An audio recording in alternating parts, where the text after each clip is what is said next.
um será levado e o outro será deixado. O que você prefere? Ser levado ou ser deixado?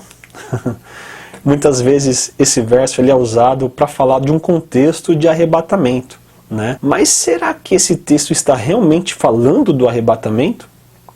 Se nós pegarmos esta frase isoladamente, um será levado, outro será deixado, pode até ser usado num contexto de arrebatamento.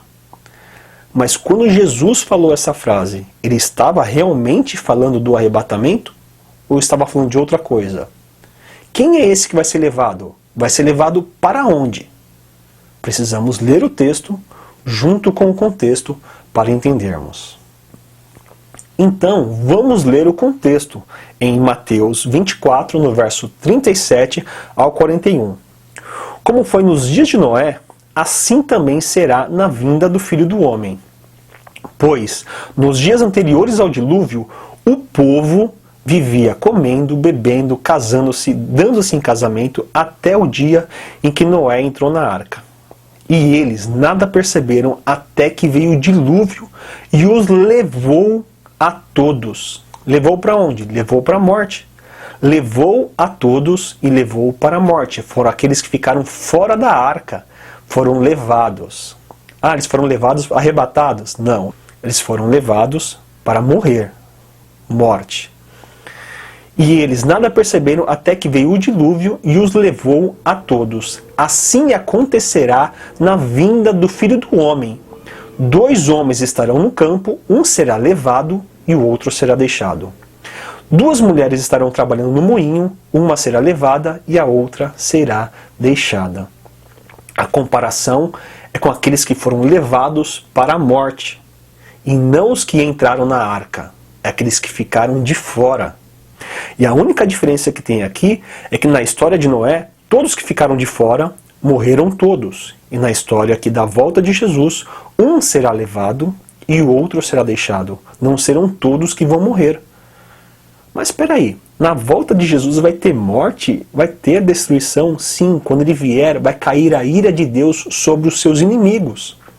Entenda uma coisa, a ira de Deus não é a grande tribulação. A grande tribulação é um período mais difícil que a Terra vai passar, tão difícil que nunca houve no passado e nem jamais haverá no futuro algo tão terrível. Se a história do mundo já tem histórias terríveis, imagina como será a grande tribulação. Mas enfim, isso não é a ira de Deus.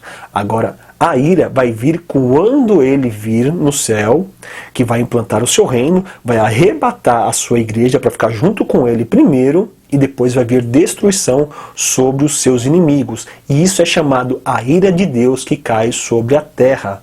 Esta é a ira. Nós não somos destinados para a ira, mas os inimigos de Deus são destinados para a ira. Então todos que estarão fora cairão sobre a ira? Não. Um será levado e o outro será deixado. Será que é isso mesmo? Vamos confirmar em outros textos. Vamos ler para confirmar em Lucas capítulo 17, do verso 26 ao 37. É um texto muito parecido com aquele que nós lemos, que é em Mateus 24, só que tem algumas diferenças que ajudam a confirmar que não é o arrebatamento. Olha só. Assim como foi nos dias de Noé, também será nos dias do Filho do Homem. O povo vivia comendo, bebendo, casando-se e dando em casamento, até o dia em que Noé entrou na arca. Então veio o dilúvio e destruiu a todos. Aconteceu a mesma coisa nos dias de Ló. O povo estava comendo, bebendo, comprando, vendendo, plantando e construindo. Mas no dia em que Noé saiu de Sodoma, choveu fogo e enxofre do céu e os destruiu a todos. Acontecerá exatamente assim no dia em que o Filho do Homem for revelado. Naquele dia, quem estiver no telhado da sua casa não deve descer para apanhar os seus bens dentro de casa. Semelhantemente, quem estiver no campo não deve voltar atrás por coisa alguma. Lembre-se da mulher de Ló. Quem tentar conservar a sua vida, perderá, e quem perder a sua vida, a preservará. Eu lhes digo, naquela noite 2 pessoas estarão numa cama, uma será tirada e a outra deixada. 2 mulheres estarão moendo trigo juntas, uma será tirada e outra será deixada. 2 pessoas estarão no campo, uma será tirada e outra deixada. Daí alguém pergunta no versículo 37, que é a pergunta que nós queremos saber, né? Será levado, será deixado, será retirado para onde? Na pergunta, no versículo 37, onde, Senhor? Para onde que estão sendo levados? Onde, Senhor? Perguntaram eles. Ele respondeu, onde houver um cadáver, ali ajuntarão os abutres. A resposta não é para um arrebatamento, para ficar junto com Deus, salvo. A resposta não é essa. A resposta é de cadáver, de morte, de abutres que vão comer a carne daqueles que estão sendo levados. Porque o texto aqui não é de salvação, mas o texto aqui é da ira de Deus que vai cair sobre os homens. É de destruição. A comparação é com aqueles não que entraram na arca, mas com aqueles que ficaram fora da arca e morreram todos. A comparação não é com aqueles que saíram junto com Ló, é com aqueles que ficaram em Sodoma e foram mortos com fogo e enxofre. Esses que estão sendo comparados com aqueles que estão sendo tirados, com aqueles que estão sendo levados. Estão sendo levados para onde? Para morte, para ser cadáver. E ali os abutres, as aves do céu vão comer a sua carne. Nós temos outros textos para confirmar se realmente é isso mesmo. Nós precisamos entender e deixar claro que à volta de Jesus existe duas colheitas. Uma para a vida eterna e outra para a destruição, para ser derramada a ira de Deus. Eu quero confirmar isso em um texto de Apocalipse, que está no capítulo 14, e ali é como se fosse uma história resumida do que vai acontecer. Olha só. Olhei e diante de mim estava uma nuvem branca, assentado sobre a nuvem alguém semelhante ao Filho do Homem. Ele estava com uma coroa de ouro na cabeça e uma foice afiada na mão. Então saiu do santuário um outro anjo que bradou em alta voz àquele que estava sentado sobre a nuvem: tome sua foice e faça a colheita, pois a safra da terra está madura. Chegou a hora de colhê-la. Assim, aquele que estava sentado sobre a nuvem passou a foice na terra e a terra foi ceifada. Aqui é arrebatamento. É Jesus recolhendo os seus escolhidos. Essa é uma colheita. Agora vai ter a segunda colheita na continuação dos versículos. No versículo 17. Outro anjo saiu do santuário do céu, trazendo também uma foice afiada. E ainda outro anjo, que tinha autoridade sobre o fogo, saiu do altar e bradou em alta voz àquele que tinha foice afiada: tome sua foice afiada e junte os cachos de uva da videira da terra, porque as suas uvas estão maduras. O anjo passou a foice pela terra, ajuntou as uvas e as lançou no grande lagar da ira de Deus. Elas foram pisadas no lagar, fora da cidade, e o sangue do lagar chegava ao nível dos freios do cavalo, numa distância de cerca de 300 quilômetros. Então, esse texto aqui mostra bem claro duas colheitas. Uma para salvação, arrebatamento para ficar agora para sempre com Jesus, e outra para derramar a ira de Deus. É claro, existem outros textos que você conhece também que fala que nós não somos destinados para a ira.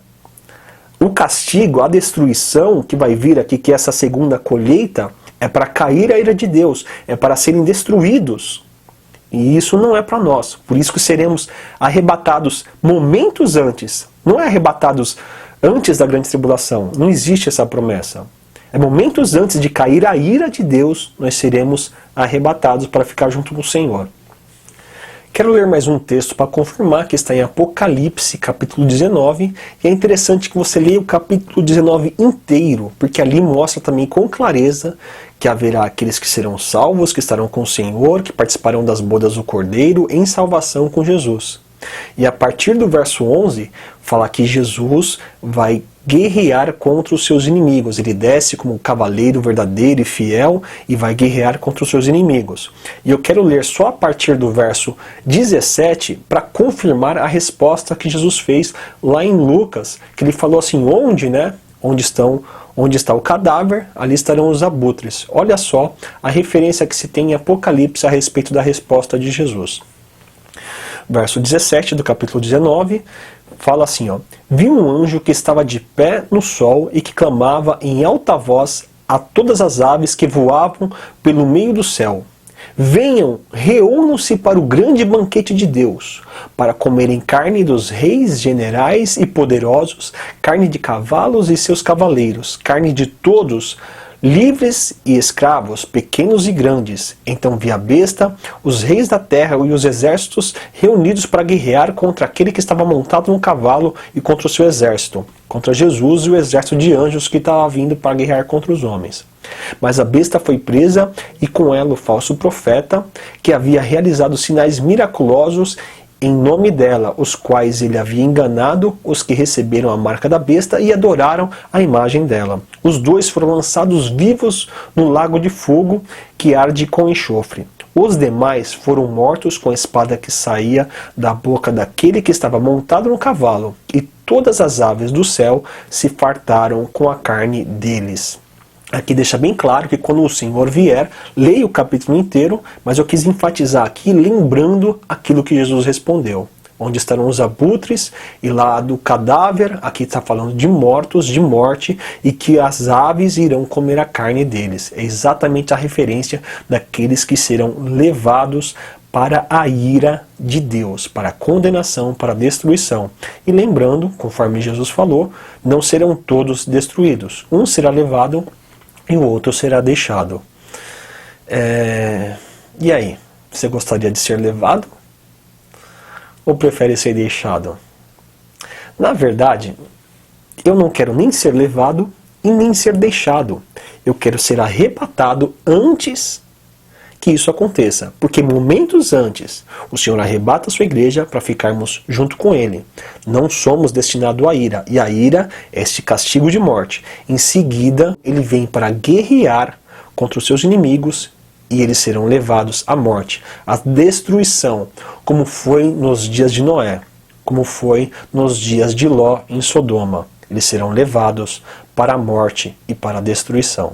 Por que um outro será deixado? Porque não serão todos que morrerão. Haverá sobreviventes para viver também no período do milênio. Pessoas comuns, com corpo mortal, vai viver no milênio com Jesus. Nós que já fomos arrebatados e salvos, teremos um corpo espiritual, um corpo celestial, e viveremos com o Senhor na Nova Jerusalém e ajudaremos neste governo do milênio. Então haverá sim, tanto aqueles que serão mortos, os que serão levados, e os que serão deixados, que ficarão vivos para viver durante o milênio com Cristo também. A intenção desse canal aqui é sempre trazer a resposta na Bíblia. Então eu quero falar mais sobre esses textos, eu quero falar sobre outros temas, quero trazer mais clareza sobre esse assunto, porque é bem abrangente, estamos falando do futuro, profecias que Deus nos deixou, nos revelou através das Escrituras. Se inscreva no canal, você que não é inscrito, dê o seu like aí para ajudar na divulgação do canal, compartilhe este vídeo também. Este é mais um vídeo do canal Desembaralhando o Futuro e até o próximo.